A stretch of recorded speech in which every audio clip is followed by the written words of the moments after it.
Welcome to the next part of the book, Hyperfocus: How to Work Less and Achieve More by Chris Bailey. Distraction free mode. Most distractions fall into the category of one we actually can control, which should therefore be tamed in advance. Over time, I have developed two modes of working. One, a distraction free mode, which I enter whenever I am about to hyperfocus. Two, a regular, reduced distraction without mode, where I work with a manageable number of distractions throughout the day. For the course of day, we alternate between doing two types of work: focus work and collaborative work. Focus work benefit from all the attention we can bring to it. The less we are distracted, the more deeply we are able to focus and more productive we become. This allows us, Arthur Carl Newpont has put into deep work. Collaborative work, on the other hand, involves interaction with other people and being available in case you are needed. The more you and your team are available for one another, the more productive your team as a whole become. When we engaged in a collaborative work, it's best to enter into the reduced distraction mode, in which you have tamed your largest distraction but are still accessible when you are needed. Let's tackle the more intense and distraction free mode first. Creating a distraction free mode enable you to eliminate almost every collaboration in distraction in advance so you can hyper focus on the most important task. By removing every object of attention potentially more stimulating and attractive than what you intend to, you give your brain no choice but to work on that task. I am writing this word in my own distraction free mode to enter this mode and hyperfocus. Launch a distraction blocking app on my computer which prevents me from accessing the website. Derail my productivity, email, social media sites, Amazon, and every other app and website. Put my phone in do not disturb mode and keep it out of sight or in another room so I am not tempted to check it. Grab a coffee if I am not going to bed in the next 10 hours. Put on noise cancelling headphones so I am not distracted by the sound in my environment. Which distraction derail your productivity over the course of a day? How many of them can you disable simultaneously with a blocking app or some other tactic?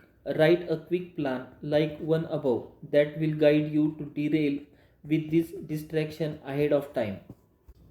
When you find your attention getting derailed, reflect on what caused it so you can disable that distraction the next time around. For example, when I am distracted by a new website or app while in my distraction free mode, I will immediately add that site to my block list. Here are few more suggestions for creating your distraction free mode. There are many apps available that cut you off from the distraction. 2. If your workplace restrict what app or plugin you can install on your computer. 3. Get out of the office. 4. Be thoughtful and don't underestimate or overestimate the social cost of your distraction free mode. 5. Treat yourself. 6. Create a distraction free mode for your team. The intensity of your distraction free mode depends on your work environment. If you work for yourself and have an office with a door, you likely have more flexibility in eliminating distraction. If you work in collaborative open office environment, however, you may not be able to set up a strong distraction free mode as you like. Productivity is the process of understanding and adapting to your constraint. I always experience an odd and wonderful sense of relief when I enter my distraction free mode, and I think you will too. Suddenly, you do not have to tend to a news, your social media feeds, and the never ending stream of email. You can relax, confident that you can no longer waste time and attention on mindless busy work. You accomplish meaningful work and hyper focus for a long period of time, and you know that because you are investing your time attention, and energy into just one task, you can slow down and work more purposefully. A distraction-free mode also allows you to conserve energy. When you eliminate distraction, your energy goes further and you can work for a longer period without needing a break. By disabling distraction ahead of time, you expand significantly less mental energy, regulating your behavior in order to focus on your work. In turn, the less you have regulate the behavior. When we don't have a battle, distraction, or watch what we say as we deal with a difficult coworker, the more energy our work provides. Breaks are energizing for the same reason. They are pockets of time in which you can press pause on regulating our behavior. You may find that even though you intended to hyperfocus for only a short amount of time, you have energy to keep going long after. A distraction free mode is especially valuable after a vacation or a long weekend, as during this period you will have less energy and be more susceptible to distraction. Taming the distraction in your work ahead of time enable you to build up your energy as you settle back into your regular working rhythm. Working with reduced distraction, because it is impossible to work in the hyperfocus mode 100% of the time. We should also learn to enjoy the benefits of cutting back on the distraction during other period of our day. To figure out which ones are worth taming, ask yourself what distraction interrupts your focus throughout the day that are not worth losing 20 or more minutes of the productivity over. It is not possible to shut off this distraction entirely, and you might not even want to, but it is worth becoming more thoughtful about what interrupts your work. Email is great example of distraction. Important to tame but not eliminate. Email is weird beast. It consumes a lot of more attention than it does time. Meetings are the opposite, generally consumes more time than the attention. Eliminating email would obviously not be realistic, but try to become more deliberate about when you check for message.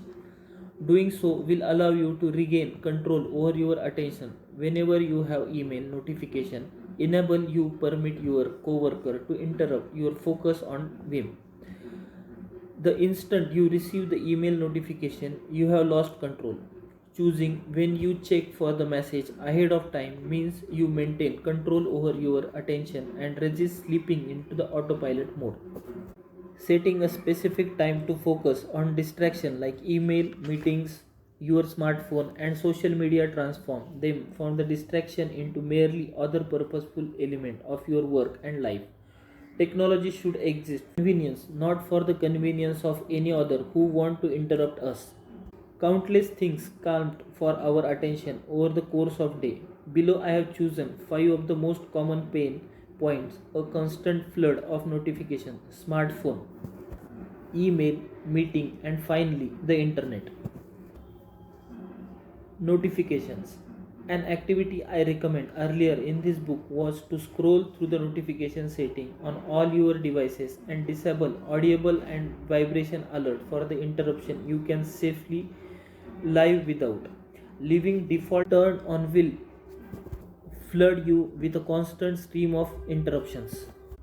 It's also worth limiting certain apps to interrupting you on only one device. There are no reason for your phone, tablet, watch, and computer to all inform you that you have received an email notifying you that your favorite clothes store is having a sale. Disabling most audible and vibrating alert in the simple change, but one that totally profound in the practice. You suddenly get to the choose when you are interrupted by your phone rather than your phone decided when to interrupt you. I personally just scan for a new text message and notification when I check the clock on my phone. Every notification pulls you away from what you are doing and remind you that there is entire digital world you are missing out on. Notifications are deceiving for while it takes just a second to glance at one. That moment can suck you into the digital vortex in which you easily lose a half an hour of your time and attention. Not many notifications are worth this productivity drain. That said, many notifications are worth receiving 100% of the time.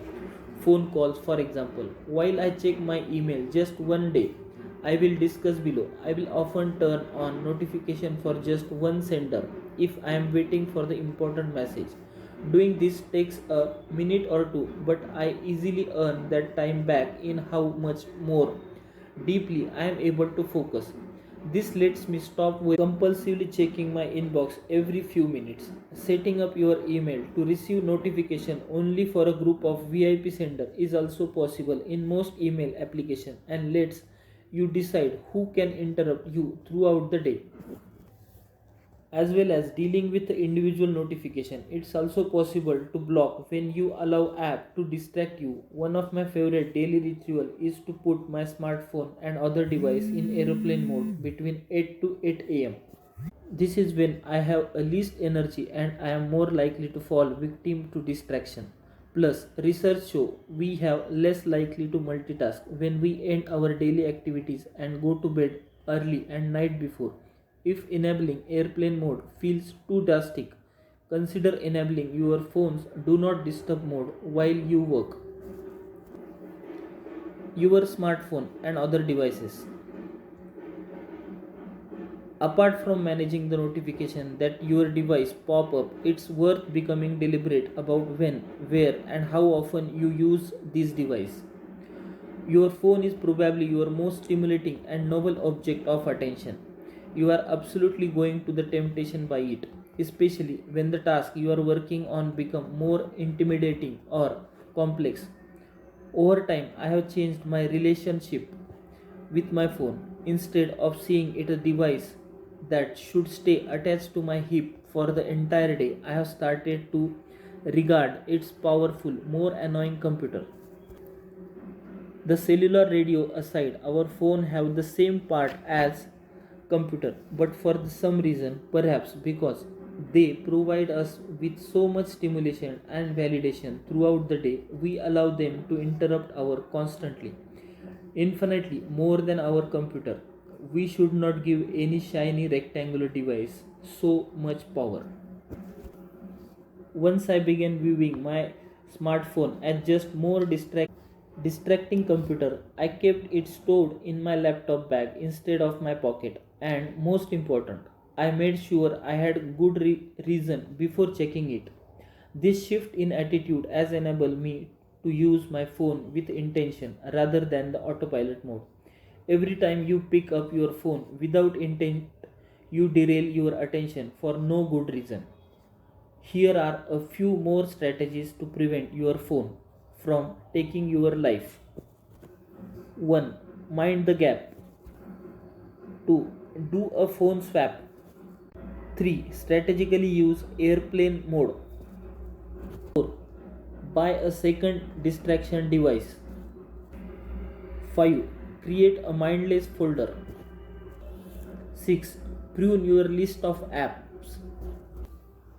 Before you buy another device, ask yourself, what job am I hiring it to do that device I already own can't. Thinking about your devices this way force you to consider why you really own them and perhaps even more important, enable you to bring device into your life only with the intention